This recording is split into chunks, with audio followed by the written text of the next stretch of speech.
Assalamualaikum warahmatullahi wabarakatuh. Innal hamdalillah nahmaduhu wa nasta'inuhu wa nastaghfiruhu wa nastahdihi wa na'udzu bihi min shururi anfusina wa min sayyiati a'malina. Man yahdihillahu fahuwal muhtadi wa man yudlil falan tajida lahu waliyyan mursyida. Asyhadu an la ilaha illallah wahdahu la syarika lah wa asyhadu anna Muhammadan 'abduhu wa rasuluhu alladzi la nabiyya ba'dah. Ya ayyuhalladzina amanu taqullaha haqqa tuqatih wa la tamutunna illa wa antum muslimun. Ya ayyuhan nasu taqu rabbakumul ladzi khalaqakum min nafsin wahidah wa khalaqa minha zawjaha wa batha minhuma rijalan katsiran wa nisaa'a wattaqullaha alladzi tasaaluna bihi wal arham innallaha kana 'alaikum raqiba. Ya ayyuhalladzina amanu taqullaha wa qulu qawlan sadida yuslih lakum a'malakum wa yaghfir lakum dhunubakum wa may yuti'illaha wa rasulahu faqad faza fawzan 'azima. Amma ba'du. Sahabat muslim dan muslimah dimanapun antum berada, rahimanillah wa iyyakum ajma'in. Mudah-mudahan Allah subhanahu wa ta'ala senantiasa melimpahkan karunia, rahmat, inayah dan taufiknya kepada kita semua, memberkahi setiap detik dan hela nafas kita, yang mudah-mudahan menjadi bagian dari mata rantai peribadatan penghambaan diri kita kepada Allah subhanahu wa ta'ala, yang dari hari ke hari mudah-mudahan menjadi bagian terpenting dari keselamatan dunia dan akhirat kita. Sahabat muslim dan muslimah yang dimuliakan oleh Allah subhanahu wa ta'ala, pada pertemuan kali ini insyaallah kita akan melanjutkan pembahasan tentang kaidah-kaidah dasar ilmu fikih. Kita masuk pada kaidah yang kelima. Asy-syari'atu mabniyatun 'ala aslain. Al-ikhlas lil ma'bud wal mutaba'ah lir rasul. Syariat Islam itu dibangun di atas dua pondasi dasar. Pondasi yang pertama adalah al-ikhlas lil ma'bud. Mengikhlaskan ibadah kepada Allah subhanahu wa ta'ala. Yang kedua, al-mutaba'ah lir rasul. Mengikuti contoh dan teladan Nabi di dalam beribadah. Dua kaidah dasar ini adalah kaidah dasar dalam syariat Islam, pondasi dasar dalam syariat Islam yang disepakati oleh seluruh ulama ahlus sunnah wal jamaah ala mukhtalafil mazahib, dengan seluruh mazhab yang ada di dalam Islam.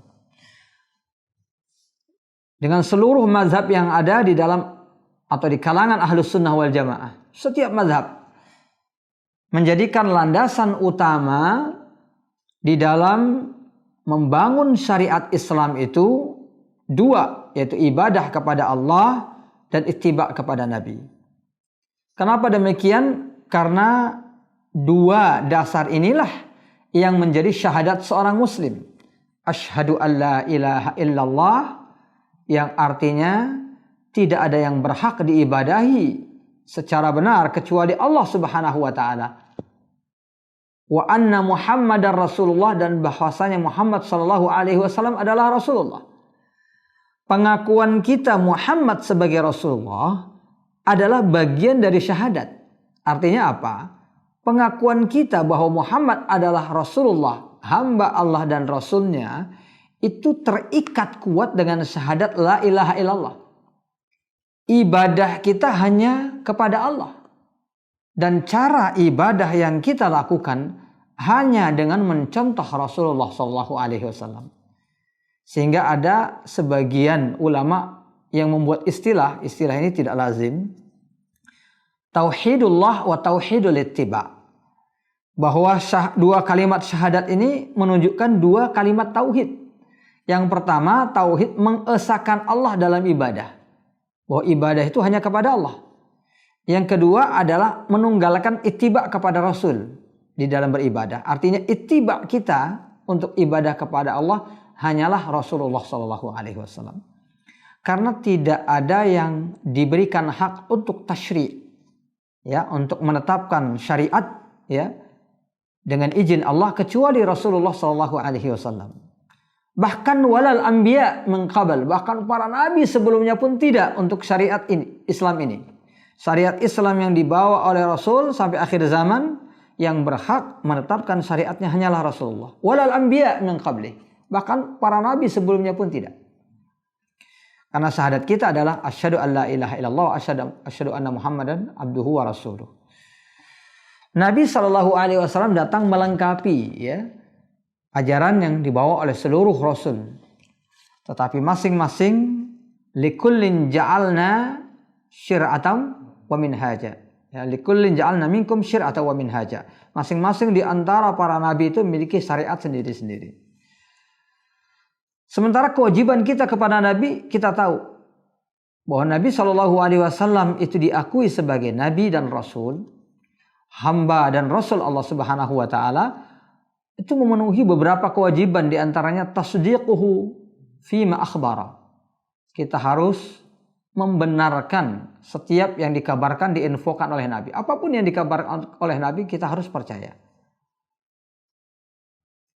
Ta'atuhu fima amara bihi wa naha. Kemudian yang kedua adalah mentaati Nabi, menaati Nabi dalam soal perintah dan larangan.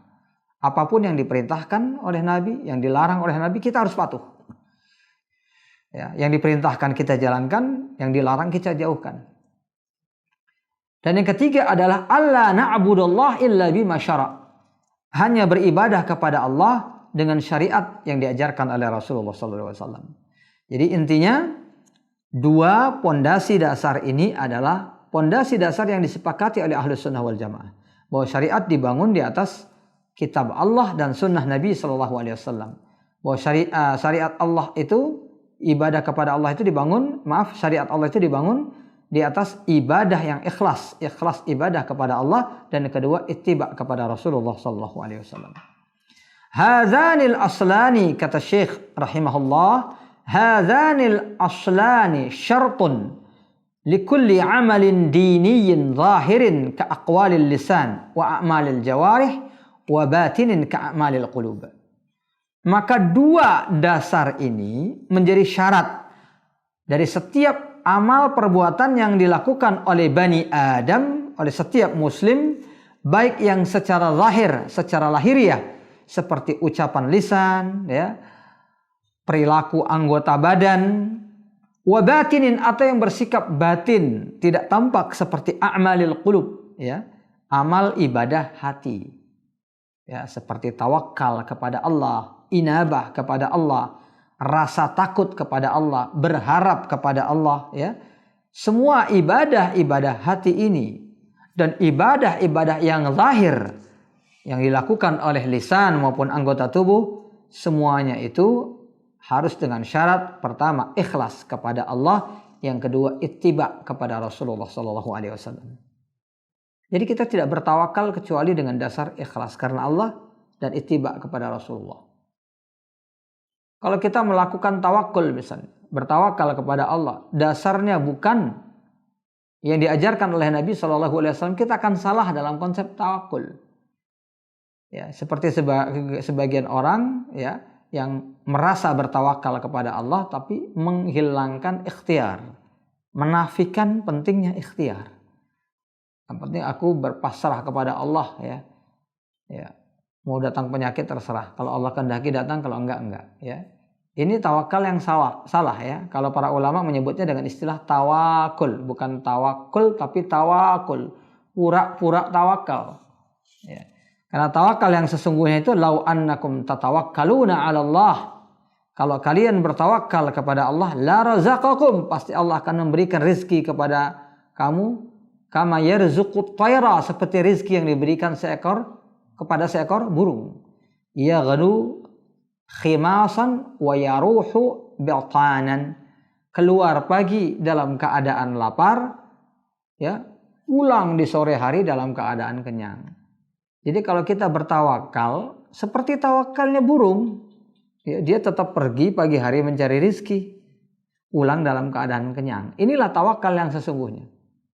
Jadi kalau kita mau melakukan ibadah apapun, sampai ibadah hati sekalipun, mau khusyuk dalam sholat, kita nggak akan bisa melakukan kekhusyuan kecuali dengan cara yang diajarkan oleh Rasulullah SAW. Bagaimana Rasulullah itu khusyuk di dalam sholat, apa yang beliau lakukan untuk mencapai tingkat kekhusyuan di dalam sholat, itulah yang kita lakukan. Ketika kita melakukan yang tidak diajarkan oleh Rasulullah, kita tidak akan pernah sampai kepada tujuan kita. Selain itu, ibadah kita juga tidak akan diterima di sisi Allah. Karena dua hal ini syartu qabulil a'mal, syarat diterimanya amalan di sisi Allah. Orang yang ibadahnya ikhlas tapi nggak mau mencontoh Nabi, nggak diterima. Oh, saya salat ikhlas karena Allah, tapi Nabi bersabda, "Shallu kama ra'aitumuni usolli." Salatlah sebagaimana salatku yang kalian lihat. Kita nggak bisa salat dengan cara kita sendiri. Oh, saya mau berhaji, ya, mengeluarkan dana besar, ya, ikhlas karena Allah, pasti akan diterima. Belum tentu. Biarpun kita merasa ikhlas, kalau kita tidak ittiba kepada Nabi, juga tidak diterima. Karena Nabi bersabda, "Khudhu anni manasikakum." Ya, pelajarilah manasik haji, ambillah pelajaran manasik haji itu dariku, yaitu dari Rasulullah Shallallahu Alaihi Wasallam. Begitu seterusnya dalam setiap ibadah yang diperintahkan oleh Allah Subhanahu Wa Taala. Syekh kemudian menyebutkan firman Allah Subhanahu Wa Taala, "Ala lillahid dinul khalisu." Ini sebagai dalil tentang kewajiban ikhlas dalam ibadah. Ala lillahid dinul khalis. Hanya milik Allah agama yang murni.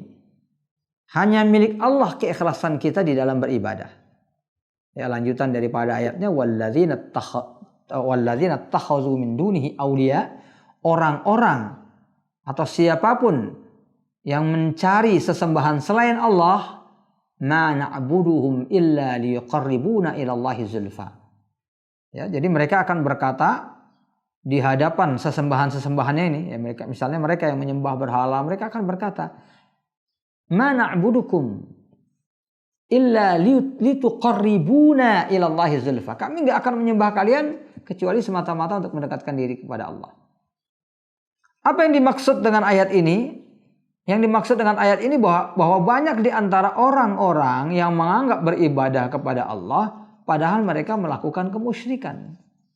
Dan jawaban orang-orang yang melakukan kemusyrikan, ya, sementara mereka mengenal agama Allah, ya, seperti kaum musyrikin Quraisy, mereka kan asalnya ala dini Ibrahim. Asalnya mereka itu mengamalkan agama Ibrahim.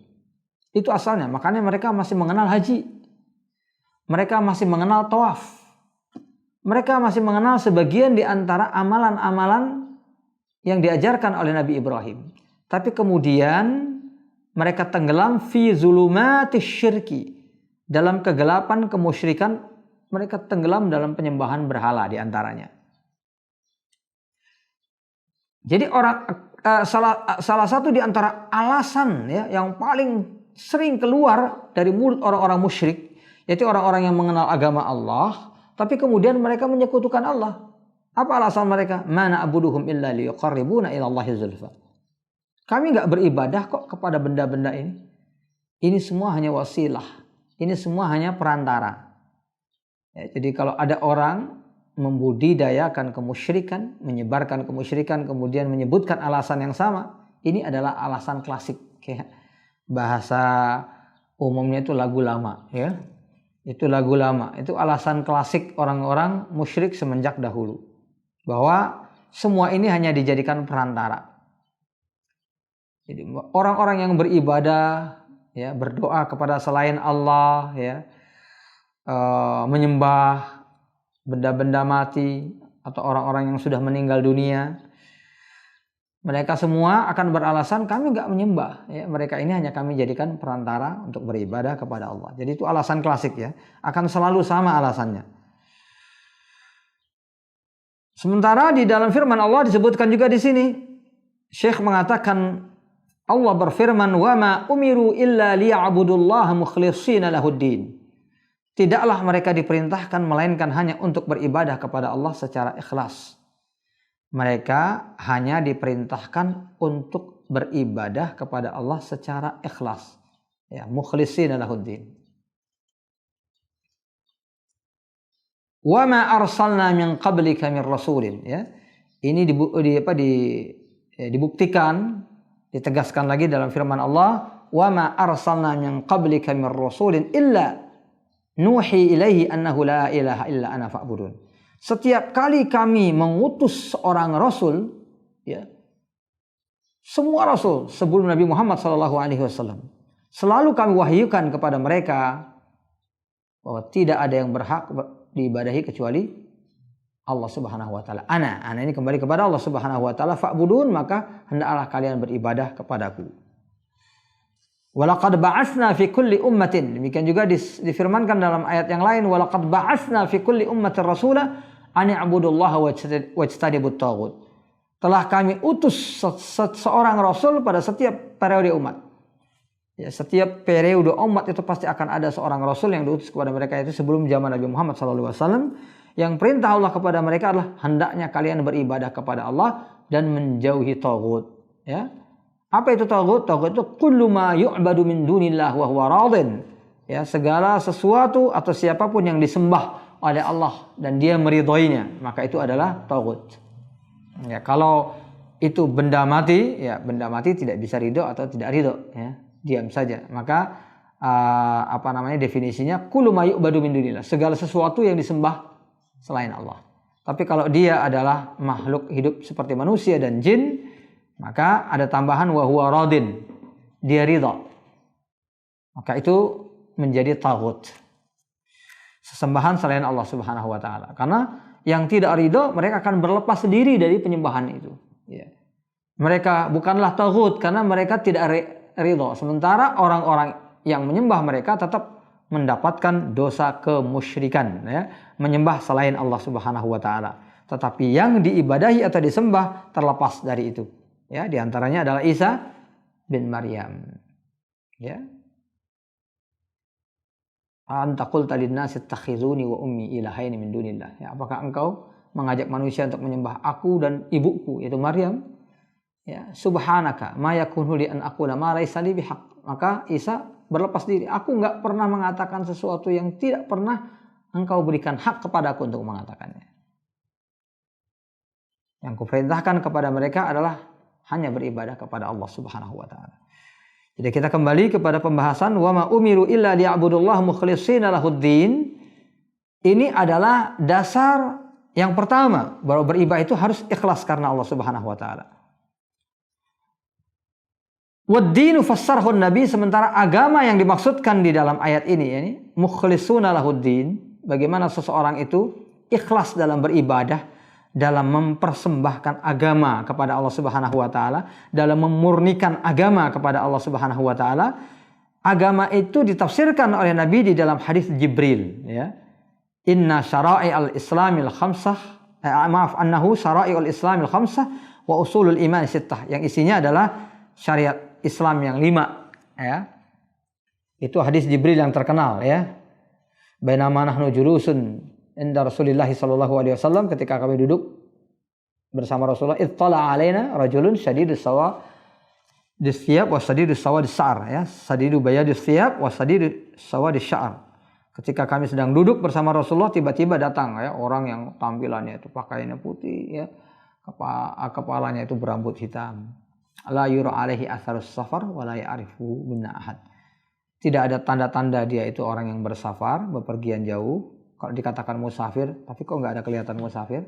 Kalau dikatakan dia itu orang dekat, nggak ada yang kenal sama dia. Itulah Jibril, ya, yang datang kepada Nabi, ya, yang kemudian duduk di hadapan Nabi, ya, melengketkan rukbatayhi ala rukbatayhi, ya. Kemudian kedua tangannya kaffaihi ala fakhidai, kedua tangannya diletakkan di atas pahanya sendiri, ya. Itu seperti sikap seorang yang sedang mau menuntut ilmu. Ini orang tidak dikenal datang kepada Nabi, seorang duduk seperti seorang penuntut ilmu. Berarti dia mau bertanya sesuatu kepada Nabi ini tentang Islam. Maka dia bertanya, wahai Muhammad, akhbirni anil Islam. kabarkanlah kepadaku tentang Islam. Lalu Nabi menyebutkan ajaran Islam yang 5 tadi. Ya. Setelah itu dia mengatakan shadaqta. Benar engkau wahai Muhammad. Nah, para sahabat ini terkejut bukan apa-apa karena dia tidak dikenal datang kepada Nabi dengan sosok seperti orang mau belajar. Tapi begitu Nabi menyebutkan dia mengatakan shadaqta, kamu benar. Ucapan ini biasanya diucapkan guru kepada murid. Ini duduknya seperti murid. Pernyataannya seperti guru, itu makanya ajibna lahu yas'aluhu wa yusaddiqu. Kami heran nih orang nanya, tapi setelah dijawab malah dia benerin ya. Ya, kemudian ditanya tentang iman, kemudian ditanya tentang ihsan ya. Hadisnya panjang ya, kita nggak menjelaskan tentang hadis itu di sini.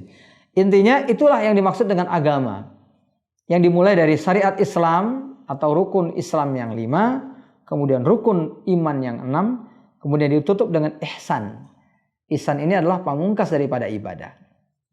Jadi sebagian di antara ulama menjelaskan Islam itu adalah amalan-amalan lahir, iman itu adalah amalan-amalan batin, dan ihsan itu adalah merupakan puncak daripada pendekatan diri kita kepada Allah. Ya. Jadi kalau sebagian orang memaknainya dengan tasawuf, ya, tasawufnya itu ihsan. Ya. Kalau tasawuf itu dibenarkan ya, dalam makna yang benar, maka tasawuf itu adalah ihsan. Ya. Karena kalau seandainya sufi itu adalah beribadah kepada Allah dengan sebenar-benarnya, maka Syekhul Islam Ibnu Taimiyah itu adalah penghulunya para sufi. Jadi sufi dalam pengertian sebuah istilah saja sebenarnya nggak masalah. Ya, sama dengan kita mengistilahkan fikih, mengistilahkan akidah, ya.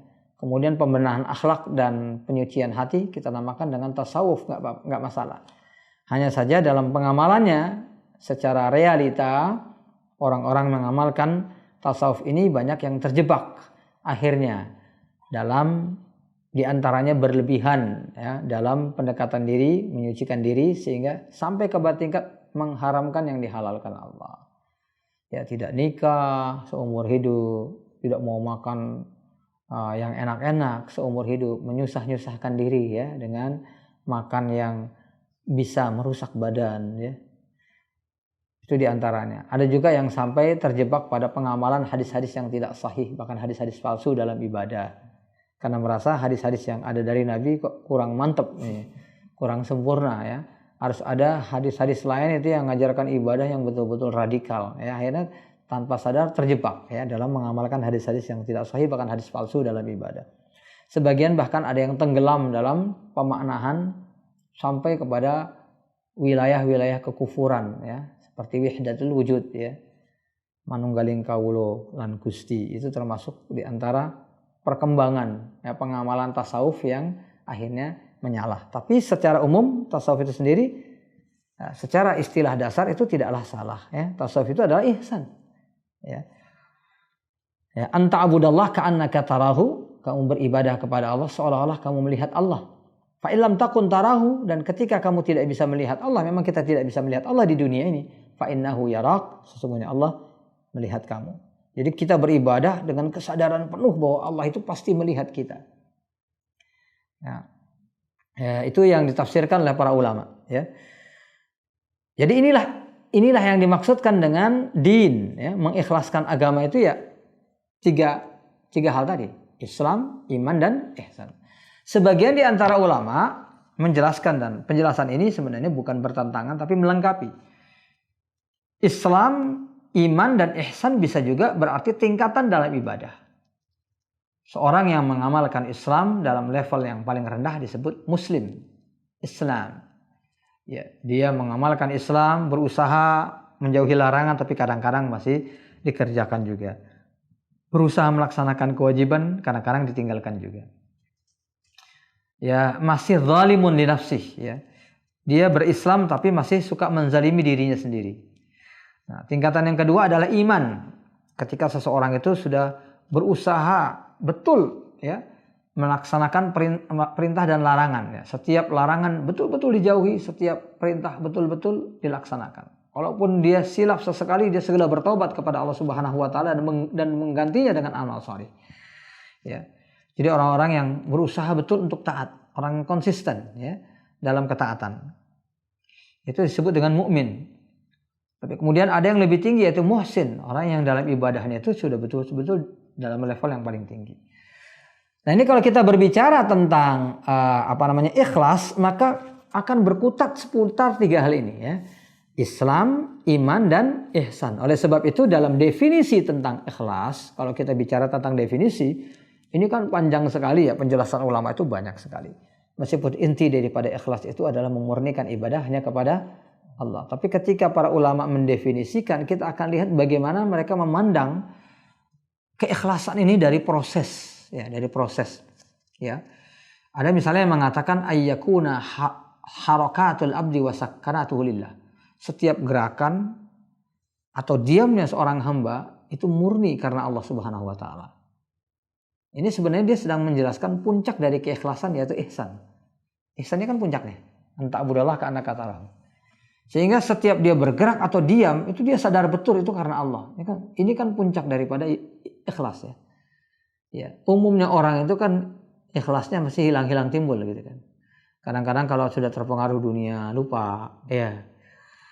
Baca bismillah aja kadang-kadang ingat, kadang-kadang enggak ya. Kalau beramal ya, jangankan beramal, makan saja kadang-kadang bisa lupa ya. Seringnya bacanya bismillah ya awalahu wa akhirahu karena sering lupanya. Ya. Kadang-kadang udah lupa sampai akhir baru ingat. Itu lebih parah lagi ya. Ya. Jadi artinya apa? Orang yang betul-betul bisa sadar penuh kayak tadi, yazkurullah ala kulli ahyani seperti Nabi, berzikir kepada Allah sepanjang waktu. Gerakan dan diamnya dia betul-betul karena Allah, ini puncak. Nah, daripada keikhlasan. Jadi definisi itu bukan definisi yang sifatnya adalah menjelaskan keikhlasan itu secara umum, tidak, ya, tapi lebih kepada menjelaskan proses. Bahwa proses tertinggi dari keikhlasan seperti itu. Ada ulama yang menjelaskan misalnya tafrighul fi'li, mengosongkan perbuatan min maqasidi, dari maqasid li ghairillah, selain karena Allah Subhanahu wa taala. Setiap perbuatan itu dikosongkan daripada tujuan-tujuan untuk selain Allah. Ada yang mengatakan tafrighul al-amal min syawaibi asyirki, menjauhkan perbuatan dari kemusyrikan, menjauhkan amalan dari kemusyrikan. Dan banyak lagi definisi lainnya. Umumnya definisi-definisi tersebut adalah berusaha mendekatkan kita pada proses amalan gitu ya. Tapi intinya semua sama ya. Inti daripada keikhlasan itu adalah beribadah hanya karena Allah Subhanahu wa taala. Tujuannya karena Allah, beribadahnya kepada Allah, tidak terpengaruh dengan pujian manusia ya. Manusia memuji kita atau tidak memuji kita, itu tidak ada pengaruhnya sama sekali. Ya, itulah keikhlasan dalam ibadah kepada Allah Subhanahu wa taala. Adapun berkaitan dengan kewajiban kita untuk ittiba kepada Nabi, Allah Subhanahu wa taala berfirman, "Wa ma atakumur rasul fakhudhuhu wa ma nahakum anhu fantahu." Segala yang diperintahkan oleh Nabi laksanakanlah, dan segala yang dilarang oleh Nabi jauhkanlah, tinggalkanlah, fantahu.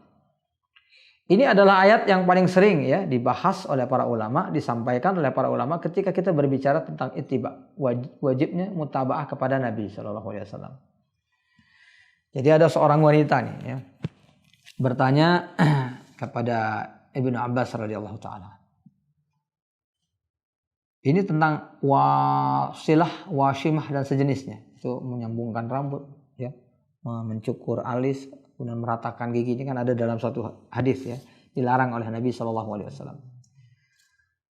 Aku mendengar kamu melarang menyambung rambut, mengerik alis. Asyai'un wajadtahu fi kitabillah atau fi sunnati Rasulillah sallallahu alaihi wasallam?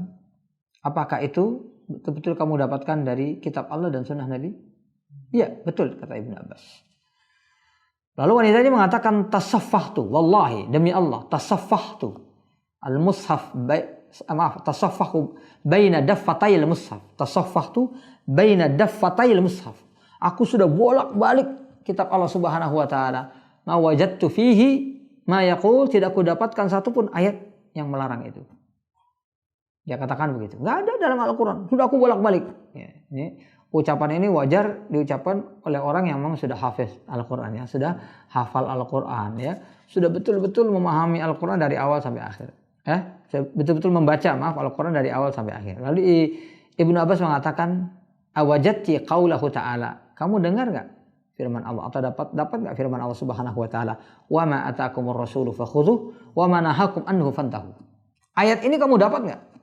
Iya, kalau kamu dapat ayat ini, maka aku mendengar Rasulullah SAW melarang perbuatan ini dan itu.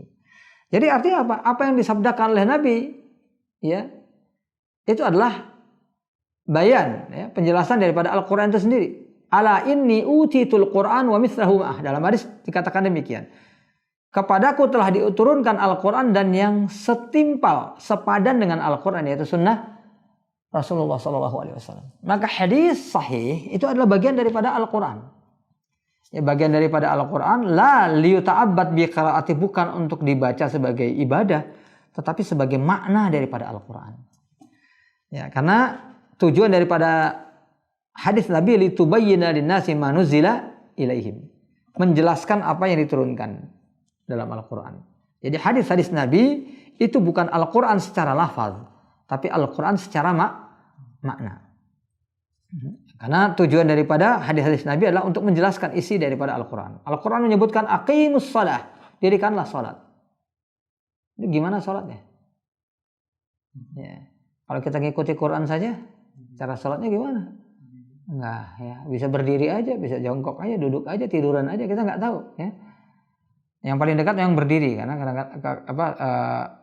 waqumu lillah, ya. Karena yang namanya salat itu di dalam Al-Quran sering disebut dengan qiyam, ya, dengan berdiri. Tapi kita nggak tahu tata caranya. Kita tahu tata caranya adalah shallu kama ra'aitumuni usalli, dengan apa yang dilakukan oleh Nabi, diajarkan oleh Nabi, barulah kita tahu tata cara salat yang benar dari awal sampai akhir. Maka hadis-hadis Nabi itu adalah bukan Al-Quran secara lafaz, tetapi Al-Quran secara makna. Ma yantiqu anil hawa in huwa illa wahyu yuha. Ya, jadi Nabi tidak pernah mengucapkan sesuatu berdasarkan hawa nafsu, tapi yang diucapkan Nabi semata-mata karena Allah Subhanahu wa taala, semata-mata dari Allah Subhanahu wa taala.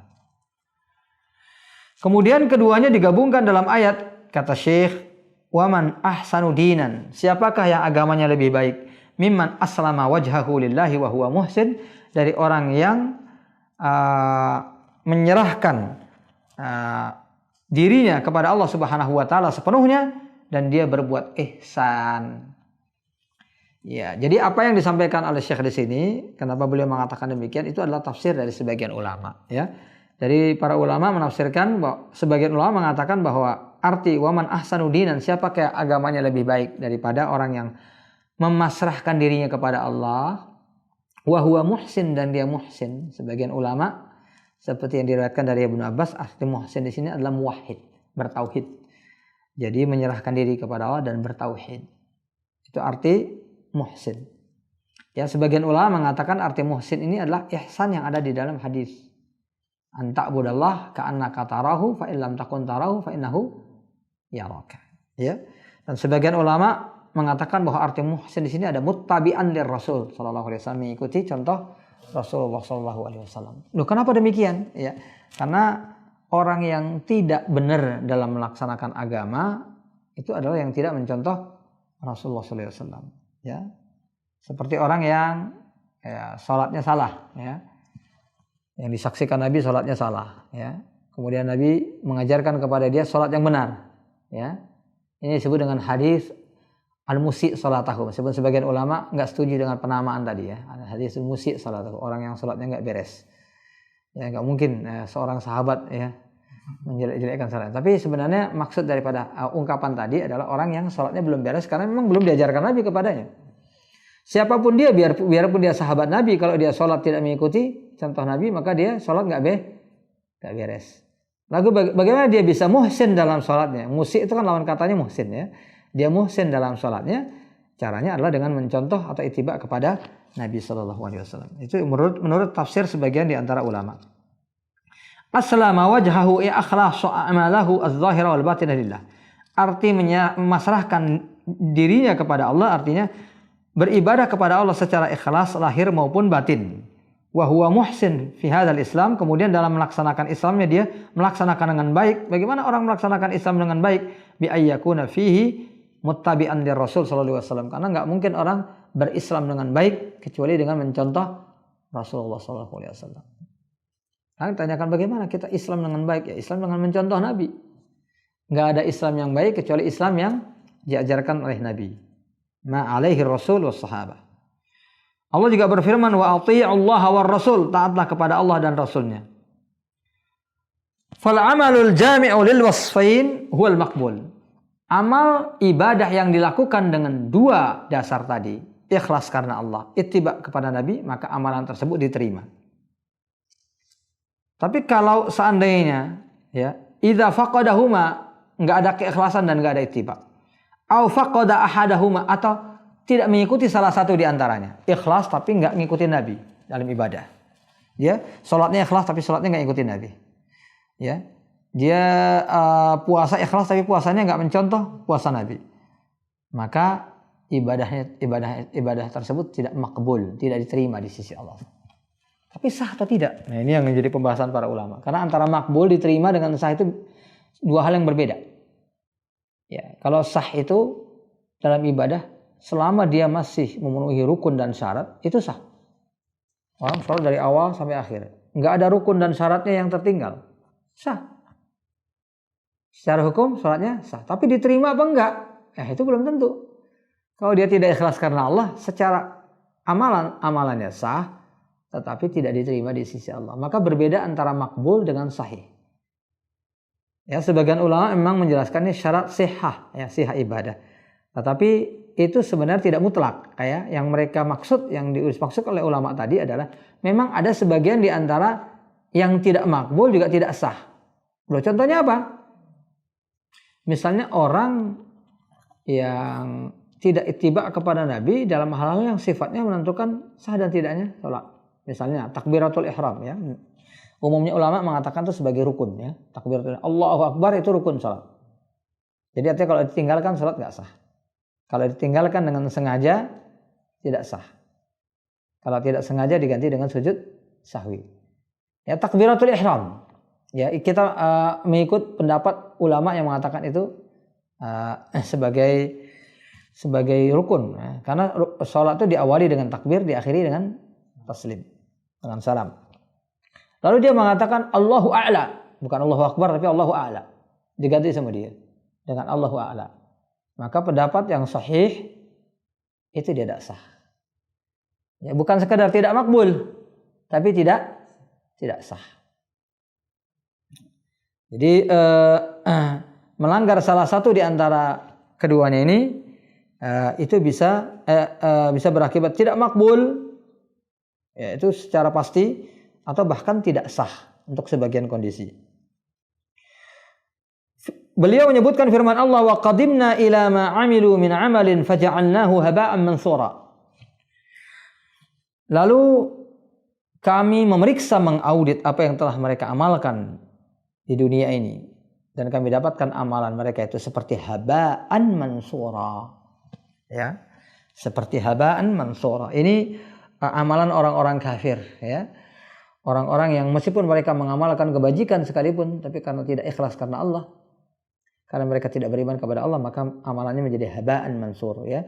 Haba'an mansur ini sebagian ulama menyebutkan syu'a' asy-syams idza dakhala al-quwwah, ya.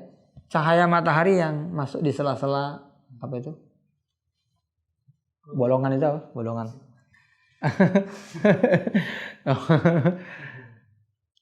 Lubang angin, ya, apa namanya? Ya, lubang angin, ya, itulah pokoknya, ya, quwwah, ya. Ya, tahu bahasa Arab tapi nggak tahu bahasa Indonesianya. Ya, itu namanya quwwah, ya. Jadi lubang ventilasi, ya. Ya, ventilasi, ya. Jadi masuk dari ventilasi, cahaya matahari yang masuk dari ventilasi itu disebut dengan haba mansur. Jadi dia itu numpang lewat gitu aja, ya, numpang lewat. Ditangkap nggak bisa. Ada cahaya masuk, ya. Kalau benda masuk kan bisa ditangkap. Tapi cahaya masuk nggak bisa ditangkap. Dia cuma numpang lewat. Begitulah diumpamakan amalan mereka. Ada yang mengatakan sebagian ulama bahwa yang dimaksud dengan Haba'an mansura adalah ma'an muhraq, air yang sudah ditumpah. Ya, jadi air itu kan benda, bisa dimanfaatkan. Tapi kalau sudah ditumpah, ya sudah. Ya, nggak bisa dimanfaatkan lagi. Ada yang mengatakan yang dimaksud adalah ramad, ya, debu, abu. Ya.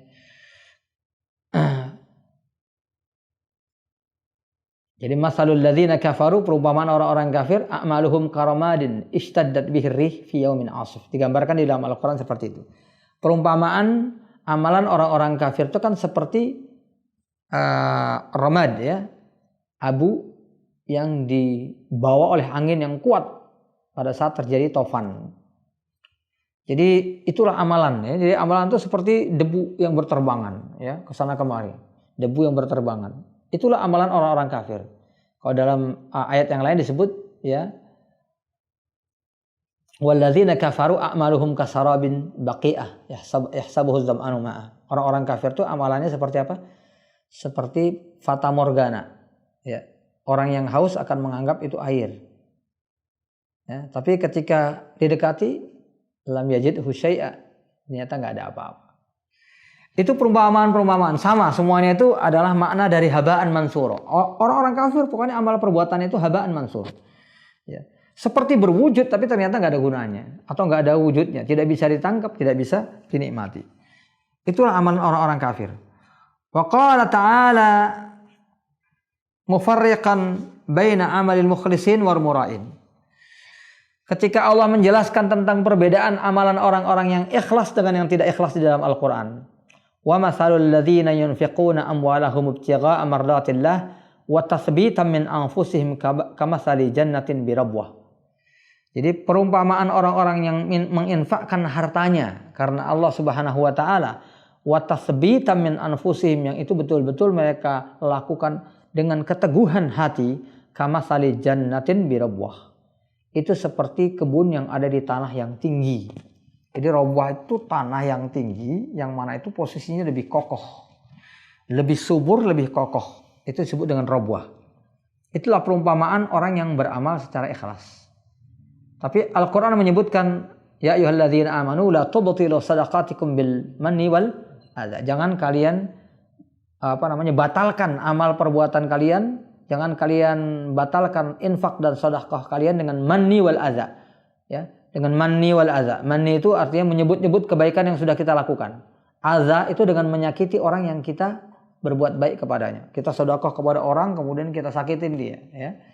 Kita ejek dia, kita jatuhkan harga dirinya. Itu namanya adza. Ini bisa membatalkan amal perbuatan kita. Maka perumpamaannya seperti orang yang yunfiqu malahu ria'an nas. Berinfak tapi riya. Ya. Ya, perumpamannya sama dengan orang yang berinfak ria. Orang yang tadi ini, dia sebenarnya ketika berinfak tidak ria. Tapi setelah itu dia menyebut-nyebut amal perbuatannya. Atau dia menyakiti orang yang dia berbuat baik kepadanya. Maka perumpamannya seperti orang yang ria. Karena orang yang ria amalnya seperti apa? Seperti apa? Safwanin alaihi turabun fa asabahu wabilun fatarakahu salda. Seperti tanah yang tinggi, ya. Ya, Safwan itu batulah, ya, batu yang besar tinggi, alaihi turab, kemudian di atas batu itu ada tanah sedikit. Gitu ya, kan biasa batu di atasnya ada kotor-kotor. Asabahu wabilun, terkena hujan. Habis enggak? Habis semuanya. Jadi cuma mampir, ya. Itulah amalan-amalan orang yang riya. Walladzina yunfiquna amwalahum ria'an nas wa la yu'minuna billahi wa la bil yaumil akhir wa may yakuni syaitanu lahu qarinan fasa'a qarina. Ini salah satu juga di antara ayat, ya, orang-orang yang berinfak ria, untuk semata-mata ria dan tidak beriman kepada Allah dan hari akhir. Barang siapa yang setan itu menjadi temannya, maka itu menjadi teman yang terburuk. Jadi orang-orang yang berinfak bukan karena Allah, karena ria, itu mengikuti godaan setan. Karena setan selalu berusaha agar amalan seorang hamba itu batal. Caranya bagaimana dari awal, ya. Makanya Al-Imam Asy-Syafi'i mengatakan kalau seandainya seseorang itu kehilangan keikhlasan mulai dari takbir dia tidak ikhlas, riya, itu batal sepenuhnya. Biarpun seluruhnya adalah ikhlas. Baru mau Allahu Akbar, tiba-tiba ada orang yang kita hormatin, guru kita, ya, calon mertua kita, atau siapa saja misalnya. Tiba-tiba langsung pada saat itu, saya baguskan sholat. Tapi setelah itu, ikhlas sampai akhir, maka amalannya batal. Tapi kalau itu terjadi di tengah-tengah, dia sudah ikhlas di tengah-tengah, terjadi proses pengalihan, ya, pengalihan niat. Ya, ada guru saya lewat, mau saya baguskan. Tapi setelah itu kita langsung istighfar, ya, langsung mohon ampun di dalam hati kita kepada Allah Subhanahu wa taala, perbaiki niat kita, maka pada saat itu ibadahnya sah. Ya, selama dia sadar, menyadari, dan kemudian ditepis, ya, apa niatan tersebut. Lalu bagaimana kalau di akhir? Nah, di akhir ini menurut umumnya para ulama juga tidak sah, ya. Di akhir ini maksudnya pada waktu salam. Assalamualaikum, tiba-tiba muncul riaknya. Sementara di dalam hadis dikatakan innamal a'mal bil khawatim. Amalan itu dinilai dari akhirnya. Ya sudah, kalau akhirnya seperti itu sama dengan di awal tadi. Jadi setan selalu berusaha begitu. Baru kita mau bertakbir, dimunculkan niat yang jelek. Udah mau mengakhiri, kan banyak orang yang udah mau di ujung-ujung sholat, itu baru muncul godaan. Macam-macam godaannya. Dari mulai riya, dari mulai niatan yang jelek, sampai sesuatu untuk, kalau nggak bisa juga sesuatu untuk membatalkan sholatnya. Ya, biasanya orang mau buang angin tuh munculnya pas udah di ujung-ujung, ya. Ya, udah tahiyat akhir di ujung-ujung mau dilepas tanggung, nggak dilepas gimana? Itu akhirnya terjadilah proses godaan tadi. Jadi riya itu adalah senjata setan yang paling ampuh untuk merusak ibadah seorang hamba. Riya, ujub, takabur, ya, dan sejenisnya.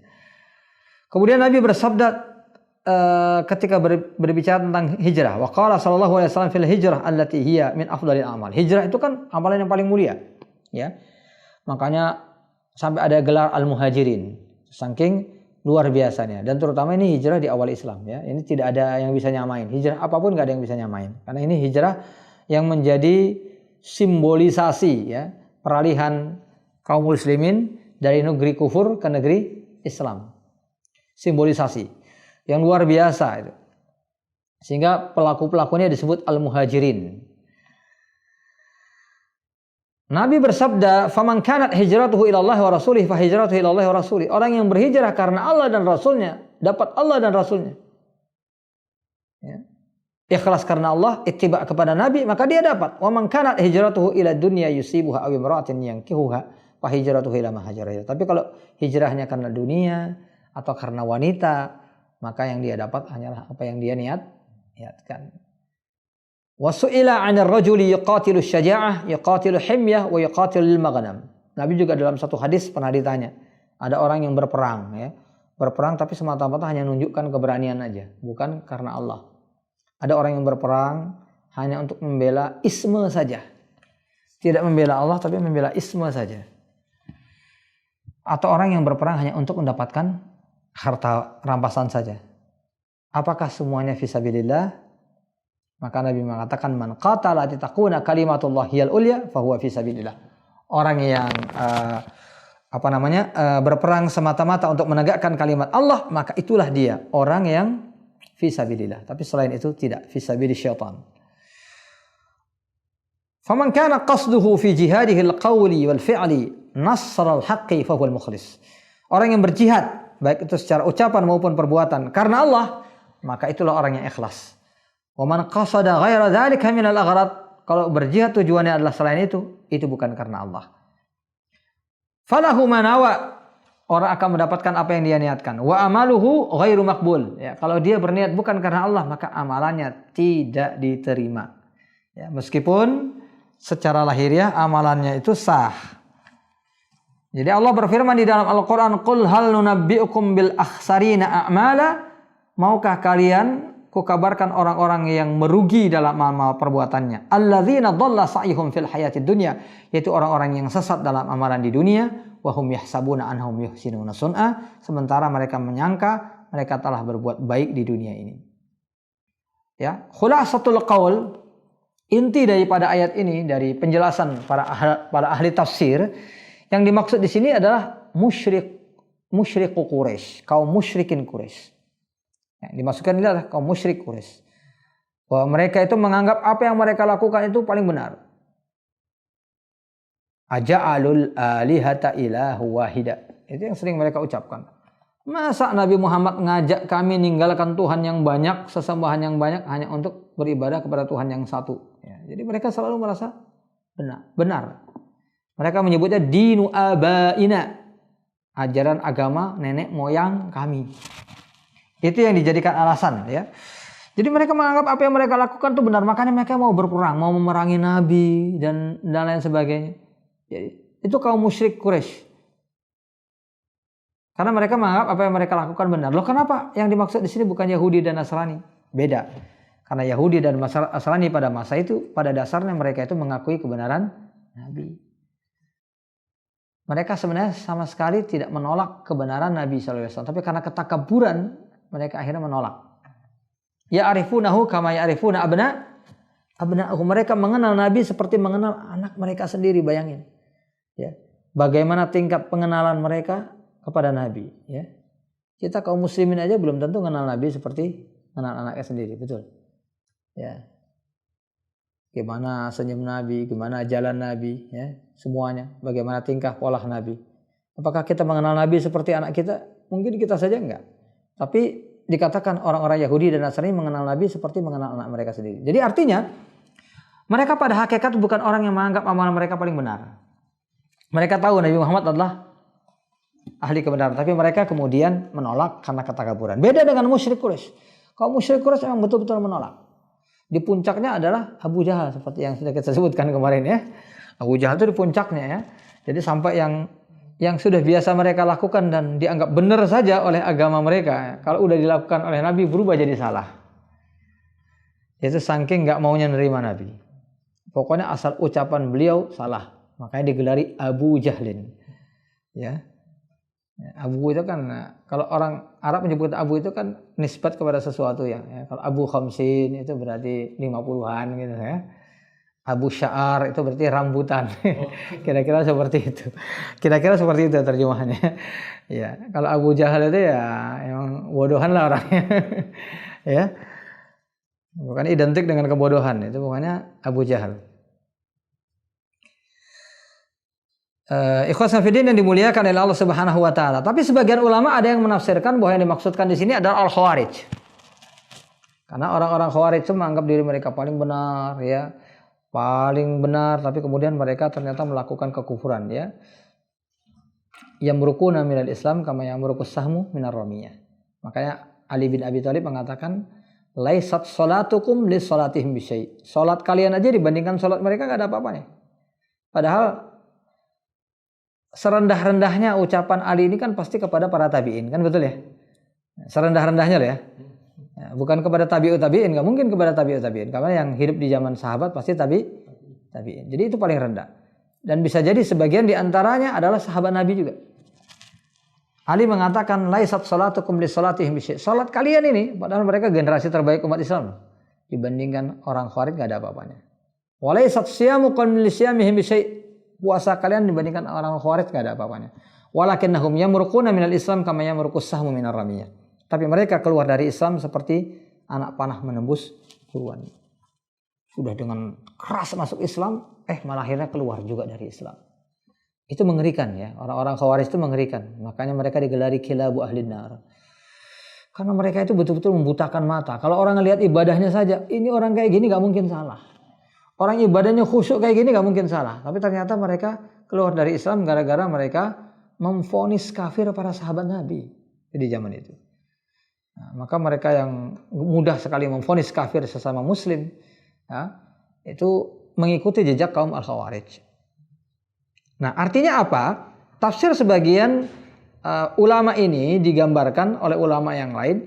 Ini bukanlah tafsir asal dari ayat ini. Karena ayat ini tafsirnya untuk kaum musyrik Quraisy. Tetapi orang Khawarij dianggap telah mengikuti sebagian di antara langkah orang musyrik Quraisy. Yang mereka mengamalkan amalan yang mereka anggap benar dan mereka adalah orang yang paling benar, padahal mereka terjerumus dalam kekafiran. Jadi itulah yang dimaksud dengan ayat ini adalah kaum Khawarij. Para ulama sebagian menyebutnya dengan istilah al-munasabah. Ya, munasabah itu bentuknya banyak, tapi salah satu di antaranya seperti itu. Jadi bukan makna ayat ini yang sesungguhnya, tapi munasabatul ayat. ya, bahwa apa yang dilakukan oleh orang-orang Khawarij itu sesuai selaras dengan makna ayat ini. Ya, karena setiap orang yang tersesat dengan beribadah tanpa ilmu, maka mereka seperti orang Nasrani, ya.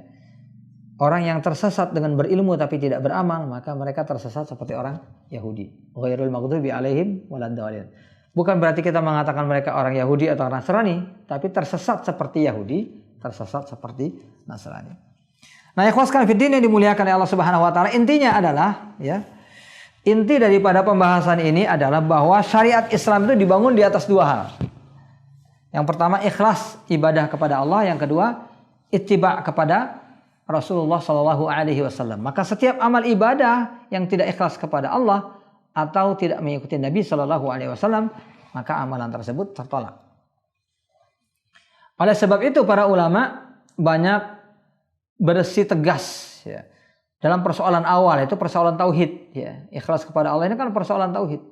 Ini menjadi basic dakwah para ulama, masuk para ulama ahlus sunnah, bahkan basic dakwah para nabi. Nah, mereka memulai semua dakwah itu dengan tauhid. Innaka ta'ti qauman min ahlil kitab. Kamu akan berjumpa dengan kalangan ahli kitab. Fad'uhum ila ayyashhadu an la ilaha illallah anni rasulullah. Ajaklah mereka, engkau akan bertemu dengan kalangan ahli kitab. Pertama kali ajakan kamu kepada mereka adalah untuk beribadah kepada Allah dan bersaksi bahwa aku adalah Rasulullah. Dakwah pertama kali harus dimulai dengan dakwah tauhid. Nah, penekanan dakwah harus pada tauhid. Kenapa? Karena kalau orang selamat dengan tauhidnya, maka minimal dia tidak akan selamanya di neraka. Itu minimal. Kalaupun dia masuk neraka karena banyaknya dosa yang tidak terampuni, ya, dia tetap akan masuk surga selama dia tidak menyekutukan Allah dengan sesuatu. Selama dia tidak melakukan kekafiran. Dia tetap akan masuk surga meskipun terlambat. Tetapi ketika tauhid rusak, walaqad uhiya ilaika, diwahyukan kepada kamu wahai Muhammad, wa ilal ladzina min qablika, dan kepada nabi sebelum kamu, la in asyrakta la yahbatanna amaluk. Kalau kamu berbuat kemusyrikan, batallah seluruh amal perbuatan kamu. Dan dakwah yang kedua yang paling penting adalah membersihkan amal perbuatan ibadah itu dari kebid'ahan. Ya. Dari kebid'ahan, yaitu amalan-amalan yang tidak ada dasarnya dari Rasulullah SAW dalam persoalan-persoalan ibadah mahdoh pada khususnya. Ini adalah yang selalu didakwahkan oleh para ulama ahlu sunnah wal jamaah. Dan kebid'ahan itu adalah persoalan yang normal saja. Ya. Jadi ketika para ulama berbicara tentang kebid'ahan, kita tidak boleh berada dalam dua sisi yang serba berlebihan. Yang satu, kalau sudah berbicara tentang kebid'ahan, kita jangan menganggap setiap ulama menganggap sebuah perbuatan itu bid'ah, maka pelakunya pasti sahibu bid'ah, pasti ahli bid'ah, dan dia pasti finnar. Itu jangan langsung dikatakan demikian. Setiap bid'ah itu sesat, setiap bid'ah dalam neraka itu benar. Ya. Tetapi tidak mutlak bahwa orang yang melakukan kebid'ahan kita sebut sebagai sahibu bid'ah. Karena ada keyakinan seseorang tentang kebid'ahan dalam persoalan yang masih mukhtalaf. Masih ulama berbeda pendapat di dalamnya. Selama itu adalah persoalan mukhtalaf dan khilafnya adalah mu'tabar, sebagian ulama mengatakan itu bid'ah, itu bukan mesti, ya, mengatakan orang yang melakukannya adalah sahibu bid'ah. Kemarin kita sudah berikan contoh, ya, Syekh Al-Albani yang mengatakan bahwa bersedekap itu bid'ah, ya. Sementara yang mengatakan sedekap itu sunnah, bahkan sebagian mengatakan wajib, itu diantaranya Syekh Abdul Aziz bin Abdullah bin Baz, Syekh Muhammad Shalih Al-Utsaimin, dan umumnya ulama-ulama di Saudi Arabia. Beliau sama sekali tidak mengatakan bahwa ulama-ulama tersebut adalah ashabu bid'ah, para pelaku bid'ah, enggak. Karena masalahnya adalah khilafiyah. Begitu juga tentang kunut subuh. Sebagian ulama ada yang bersitegas itu adalah bid'ah. Tapi tidak mutlak mengatakan orang yang mengamalkan adalah sahibu bid'ah, pelaku bid'ah. Ya. Karena itu adalah masalah yang masih ada khilaf di dalamnya. Masih ada khilaf di dalamnya. Bahkan kalau Syekh Muhammad Shalih Al-Utsaimin mengatakan, ya, kalau kamu kalian, ya, salat di belakang orang yang sedang berkunut, maka berkunutlah bersama mereka. Ini salah satu di antara ikhtiar Syekh, ya. Pendapat ini tidak disepakati oleh semua ulama, ya. Tapi menurut pendapat Syekh, ya, beliau berpendapat seperti itu. Nah, meskipun beliau berkeyakinan bahwa minimal derajat daripada kunut subuh itu adalah khilaful aula. Jadi selama persoalan tersebut masih ada khilaf di antara para ulama, dan khilafnya adalah mu'tabar, diakui oleh para ulama. Tidak setiap perbedaan pendapat maka itu khilaf mu'tabar, tidak, ya. Karena setiap pendapat ada aja pendapat yang berbeda yang mengatakan demikian. Perbuatan musyrik pun ada yang mengatakan benar, ya. Perbuatan kufur pun ada yang mengatakan benar. Kalau setiap khilaf itu kita benarkan, itu berbahaya. Tapi khilafnya harus khilaf yang mu'tabar. Ya, jadi kita bersikap jelas. Tapi ketegasan kita bahwa setiap bid'ah itu adalah sesat, itu jelas. Jadi ungkapan dari Nabi SAW. Jadi ketika kita bersikap bahwa, ya, ini sikap yang di sisi yang berbeda. Kalau tadi di sisi kita jangan mudah mencap dan mengklaim, ya, kebid'ahan pada seseorang sebagai sahibu bid'ah dan seterusnya. Di sisi yang lain kita jangan menafikan adanya kebid'ahan gitu loh. Karena ucapan Nabi, ya, kullu bid'atin dalalah wa kullu dalalatin finnar.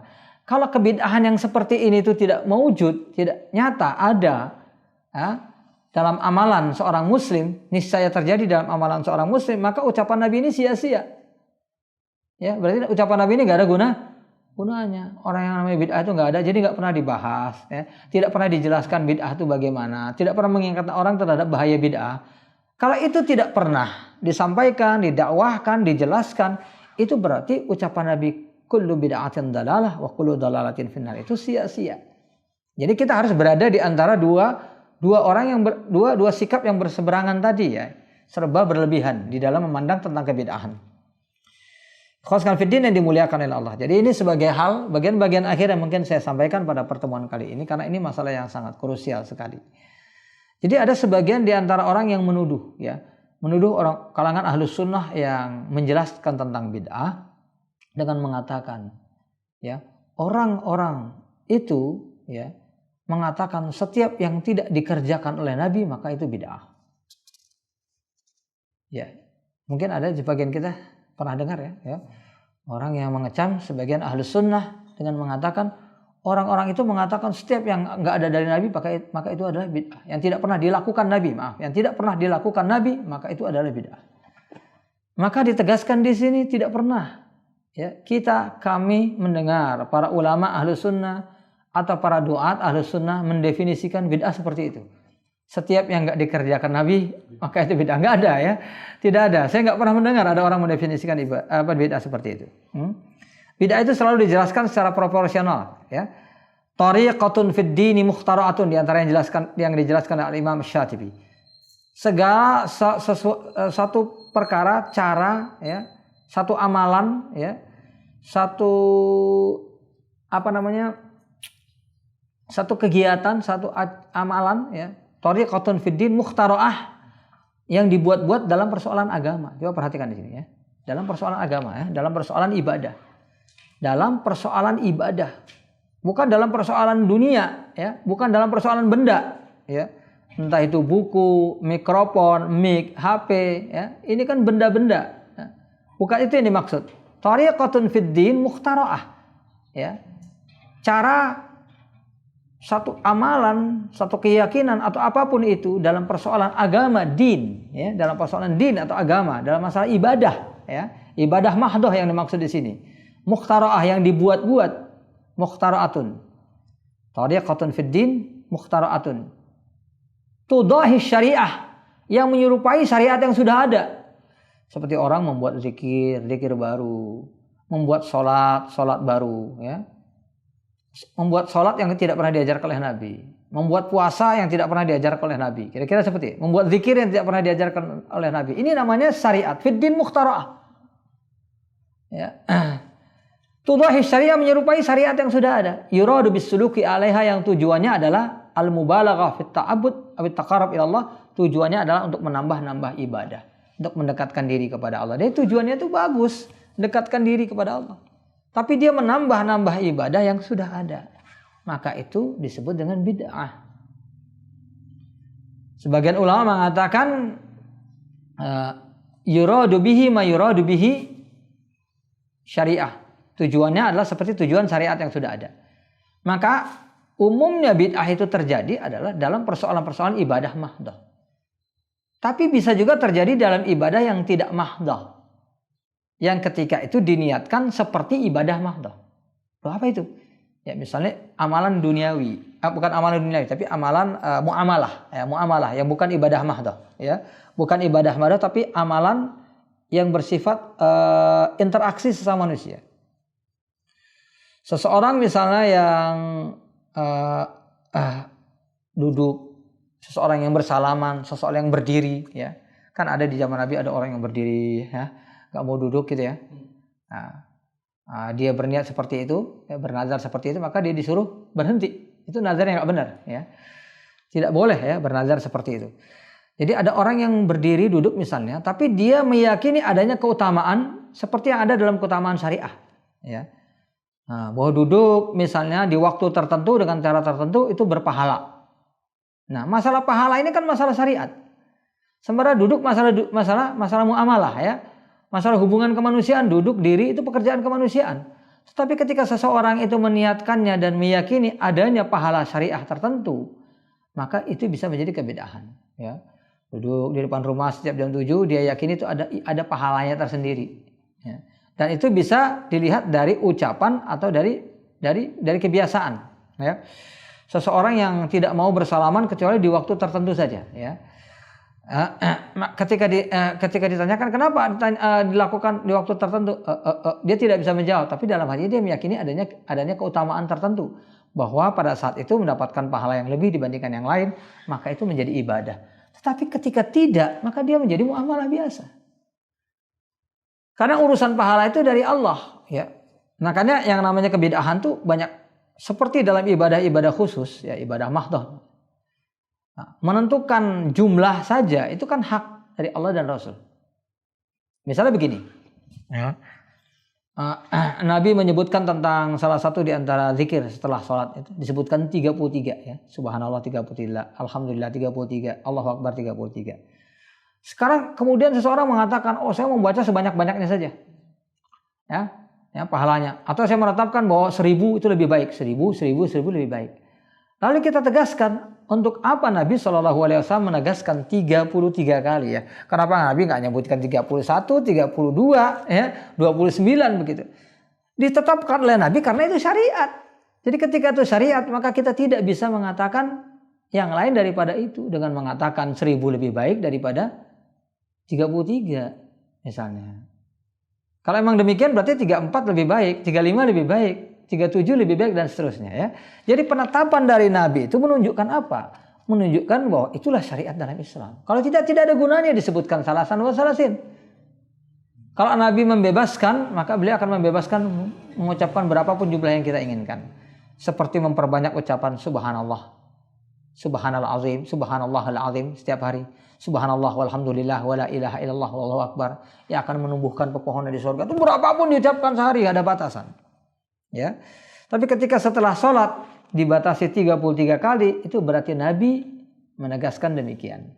Ikhwas sekalian ini kalau tidak, maka penetapan Nabi 33 itu nggak ada gunanya, ya. Kalimatul lagwin, kalau bahasa Arabnya mengatakan itu kalimat sia-sia, tidak ada gunanya. Dia tidak menjadi sia-sia ketika itu menjadi syariat, ya, yang tidak bisa ditambahin dan dikurangin. Nah, itu yang dijelaskan oleh para ulama. Jadi sama sekali tidak ada para ulama, para duat Ahlus Sunnah wal Jamaah yang mengatakan bahwa setiap yang tidak dilakukan Nabi maka itu bid'ah, tidak, ya. Tetapi yang tidak ada tuntunannya, dan tuntunan itu bisa bermacam-macam, bisa berupa ucapan Nabi langsung, ya, mengajarkan, bisa melalui perbuatan Nabi, bisa melalui pembenaran takrir. Ada sahabat melakukan sesuatu kemudian dibenarkan Nabi. Itu menjadi asbabul wurud, ya. Bahwa sejak apa yang dilakukan oleh sahabat dibenarkan Nabi itu menjadi asbabul wurud. Tapi kalau tidak dibenarkan Nabi, itu tidak menjadi asbabul wurud, ya, sebab wurudnya hadis. Jadi ada sahabat yang membaca doa ini misalnya dalam iftitah, kemudian Nabi bertanya siapa yang mengucapkan ini dan itu, ya, fulan, maka para malaikat telah begini dan begitu atas apa yang dia lakukan, maka itu menjadi sunnah setelah itu. Tapi itu tidak berlaku bagi yang tidak dibenarkan oleh Nabi, ya. Karena syariat Islam hanya berlaku dengan apa yang disyariatkan oleh Rasulullah SAW. Jadi itu merupakan asbabul wurud ya, bukan berarti sahabat melakukan kebidahan, tidak, tetapi sahabat menjadi sebab ya munculnya amalan. Karena amalan itu munculnya bisa bermacam-macam sebabnya. Ya, bisa dari sahabat, bahkan bisa dari setan. Saya sudah pernah sebutkan ya. Setan mengajarkan kepada Abu Hurairah apa? Baca ayat kursi yang kemudian dibenarkan oleh Nabi, shadaqaka wa huwa kadzub. Kali ini dia benar meskipun dia pembohong. Ini tidak bisa dijadikan dalil. Oh, berarti boleh kita belajar amalan dari jin ya. Karena Abu Hurairah juga belajar dari jin ya. Kalau kesimpulannya seperti itu ya, yang diamalkan sahabat ya, apa yang diamalkan selain Nabi itu menjadi sunnah, maka berarti yang diajarkan jin juga bisa menjadi sunnah. Seperti yang diajarkan jin kepada Abu Hurairah. Itu tidak benar ya. Itu menjadi sunnah, menjadi dibenarkan karena sudah ada pembenaran dari Rasulullah di masa hidup beliau. Jadi itu yang mungkin kesalahpahaman yang sering terjadi pada sebagian orang. Intinya semua ulama sepakat ya bahwasanya syariat itu dibina di atas dua, keikhlasan kepada Allah dan ittiba kepada Nabi sallallahu alaihi wasallam ya. Adapun nanti proses ittiba kepada Nabi sallallahu alaihi wasallam itu ada bentuknya langsung, ada yang bentuknya dengan qiyas, ada yang bentuknya dengan ijma. Itu semuanya adalah proses pemahaman fikih ya, yang tujuannya adalah untuk ittiba kepada Rasulullah sallallahu alaihi wasallam. Itu saja yang dapat saya sampaikan. Insyaallah pembahasan lanjutannya ya. Lanjutannya akan kita sampaikan pada pertemuan yang akan datang. Hadza lil ilmi fa'tabiru ya lil absar. Assalamualaikum warahmatullahi wabarakatuh.